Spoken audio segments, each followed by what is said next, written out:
va, le grand Mick. Bonjour Charles Edrich. Bonjour. Ça va ? En pleine forme, donc. Alors Charles, on t'a quitté, c'était le 7 avril dernier. On t'a retrouvé un peu plus d'un mois plus tard. Entre les deux, t'as réalisé un nouvel exploit.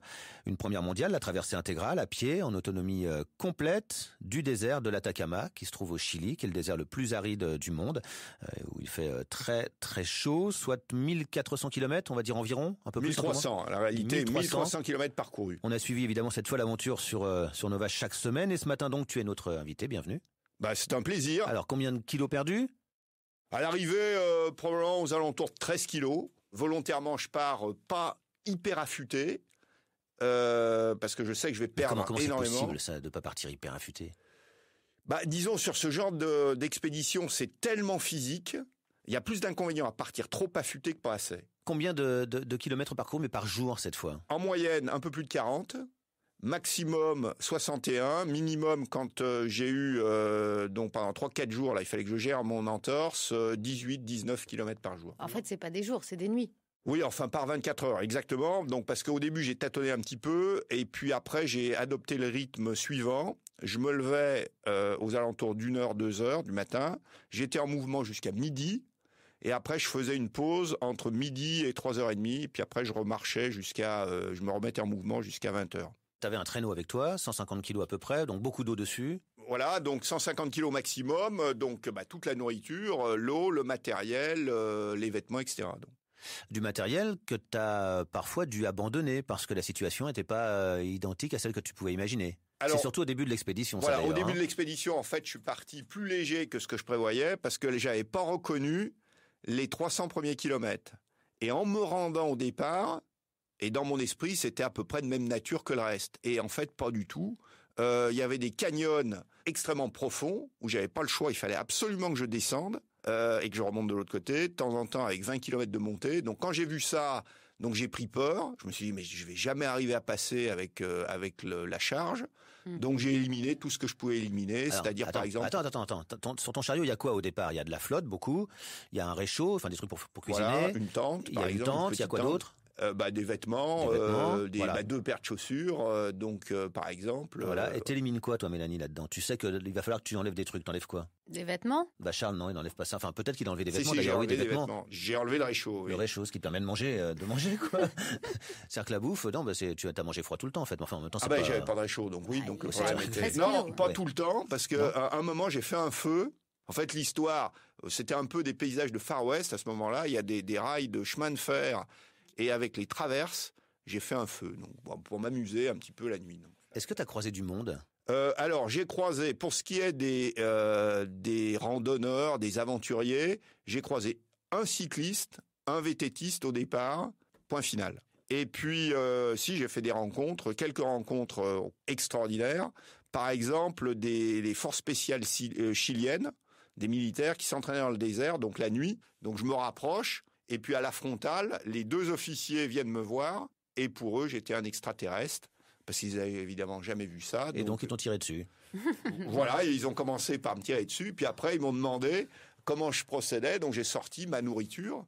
Je leur ai expliqué alors que j'avais pas de tente, donc j'avais laissé ma tente au départ pour m'alléger, et j'avais simplement gardé l'intérieur qui était une espèce de moustiquaire qui m'abritait un petit peu du vent. Donc voilà. On a parlé des rails. Tu as croisé donc une ancienne ligne de chemin de fer. Il n'y a pas que du sable dans le désert, il y a aussi du bitume. Tu as croisé des routes, il y a eu des routes. Alors cette route, elle est absolument pas habitée, c'est la transaméricaine. Mais par contre, il y a quand même quelques oasis. Par exemple, il y a Quilagua, c'est le village le plus sec du monde. Ah oui, où il y a un filet d'eau en permanence. Exactement. C'est ça, Et là, il y a 200 Amérindiens qui vivent là, dans un paysage complètement extraordinaire. Ça t'a donné envie de recommencer une traversée du désert comme ça, de recommencer ce type d'expérience là dans le désert et c'est quoi ton projet prochain ? Donc le prochain, cet été, je pars cette fois-ci dans les glaces, dans le Grand Nord. Il y a mon petit bateau à rame qui m'attend dans un village inuit, esquimau. Et il faut absolument que je termine le passage nord-ouest, qui est aussi donc une première. Pour l'instant, j'ai bornes. Voilà, j'en ai fait 5000. Et puis après, je repars sur différents déserts. Alors, ça sera probablement le désert de Simpson, qui est un désert en Australie. Là, ça sera un record de vitesse parce qu'il s'est déjà réalisé, et je pense que je peux diviser le temps par 2. Alors un peu évidemment parce que je vais utiliser son expérience, mais aussi beaucoup parce que j'ai un matériel qui est plus performant que tout ce qui a pu être imaginé au préalable. Et puis peut-être aussi parce que tu as des jambes plus grandes que les siennes. Alors, c'est aussi un facteur. Hein. Effectivement, le fait... Non, mais c'est très important. Bah, t'es grand. J'ai le profil idéal, parce que je mesure 1m96. Donc, le fait d'être grand, c'est un avantage terrible. Parce qu'évidemment, enfin, on va dire, le poids on permet de tracter plus facilement que si je pesais 70 kilos. Eh ben, écoute, on va composer ta micronation. Voilà. Hein, comme tous nos invités chaque matin sur Nova. C'est Charles Eldritch, l'aventurier Charles Eldritch, notre invité ce matin sur Nova. À tout de suite. Nova, le grand mix. Charles Eldritch, une micronation, vous savez, c'est quelques huluberlus qui décident que un endroit leur appartient et ils en revendiquent la paternité. Ils peuvent se déclarer empereur, président, ce qu'ils veulent. On va construire la vôtre. La première question, c'est où ? Eh bien, ça sera un petit mélange entre des hauts sommets, la montagne, la banquise, un peu de désert, la campagne, j'adore. Et puis, il faut également bien penser à la forêt. Dans un endroit où il faudrait, dans l'idéal, qu'il n'y ait pas trop de monde, ou qu'il y ait de belles étendues, beaucoup d'animaux, et quand même un peu de monde pour faire des rencontres extraordinaires. Et quel système politique dans cette micronation qui serait donc ouvert à beaucoup de monde, hein, puisqu'il y a tous les paysages possibles. Donc, Alors là, je serais très embêté parce que j'ai à la fois souvent les gens qui me côtoient, donc disons un profil où j'aime bien que les choses soient très organisées, qu'on définisse des objectifs, des projets, et puis que les choses avancent avec pas mal de rythme, etc. Et puis, en même temps, j'aime bien faire les choses, on va dire, en dehors un petit peu des règles. Ça serait un système pas trop hiérarchique où chacun pourrait faire un petit peu ce qu'il a envie de faire dans la mesure où ça va pas à l'encontre de la liberté ou des envies de son voisin. Donc, c'est pour ça qu'il faudrait pas trop de monde. On a rarement l'occasion de parler avec toi de musique. Là, il faudrait un hymne pour cette micronation. Oui, alors ça pourrait être, je sais pas, disons comme ça, j'ai pas pensé à ça, mais ça pourrait être, je sais pas, Bob Marley par exemple. Ça va, hein, on valide. Hein. Sympa. On valide. Très bien. Qu'est-ce qu'on vend et qu'est-ce qu'on ramène de cet endroit incroyable ? Par exemple, le magasin de souvenirs, il y aura quoi ? Alors le magasin de souvenirs, d'abord on va dire c'est des images. Hein. Le désert, il faut savoir que c'est absolument fantastique en termes de paysage. La mer, j'adore, mais pour moi le désert c'est peut-être encore plus extraordinaire.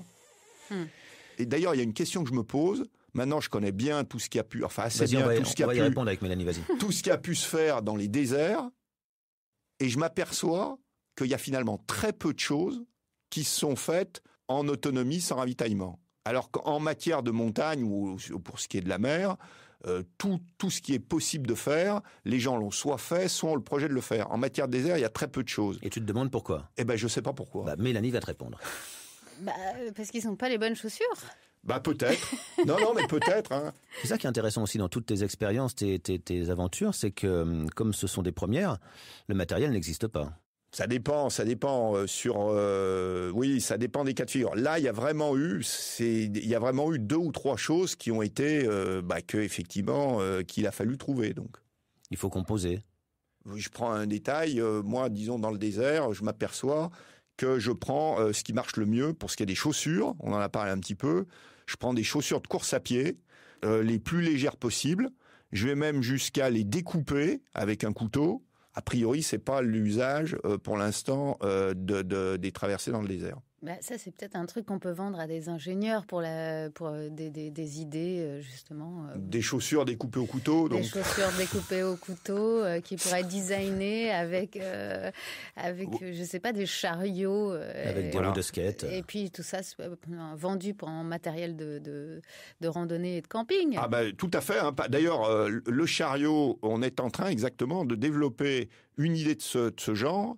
Quelqu'un même de relativement entraîné, s'il prend un sac à dos de 15 ou 20 kilos, c'est déjà très lourd. Et là, avec un chariot, moi j'avais 150 kilos à son maximum, mais bon, 150 kilos, on n'a pas besoin pour faire des choses extraordinaires d'avoir 150 kilos. Déjà, on en a 50, on va très très loin. Et 50 kilos avec un modèle adapté, c'est vraiment, vraiment très facile d'aller très loin.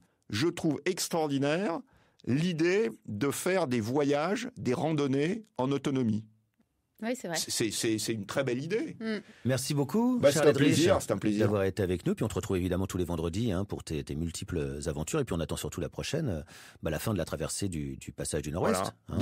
Départ cet été. Départ cet été, pour les derniers 1000 km. Si la glace se reforme pas, mais a priori sur 1000 bornes, ça devrait le faire. Principe, mais bon, après, il faut pas vendre la peau de l'ours blanc avant que de tu ne vas pas croiser. Espérons-le. Merci Charles, à plus. Merci, c'est un plaisir, à plus. Salut. Salut.